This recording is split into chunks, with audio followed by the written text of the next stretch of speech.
क्या आपको ITR1, ITR2, ITR3, ITR4 में कंफ्यूजन होता है? आसान भाषा में समझते हैं कि कौन सा ITR किसे भरना चाहिए। ITR1 सहज, ये सबसे आसान ITR फॉर्म है। कौन भर सकता है? Salaried person, pensioner, one house property, interest income और टोटल इनकम 50 लाख रुपए तक हो। ITR2 कौन भरता है? Salaried individuals, multiple house properties, capital gain income, foreign assets, foreign income, लेकिन बिजनेस इनकम नहीं होनी चाहिए।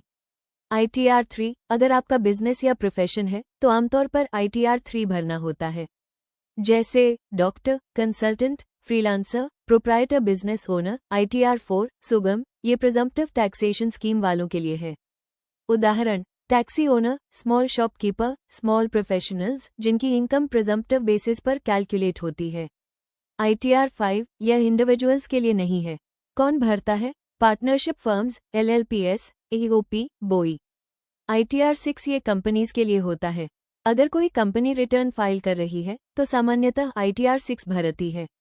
ITR7 ये स्पेशल ऑर्गेनाइजेशंस के लिए होता है, जैसे trusts, educational institutions, charitable organisations, political parties. Easy trick to remember, salary plus simple income, ITR1 salary plus capital gain, ITR2 business, profession, ITR3 small business, presumptive, ITR4 firm, LLP, ITR5 company, ITR6 trust, NGO, ITR7 important note, गलत ITR form भरने पर return defective हो सकता है, इसलिए return file करने से पहले सही ITR चुनना बहुत जरूरी है।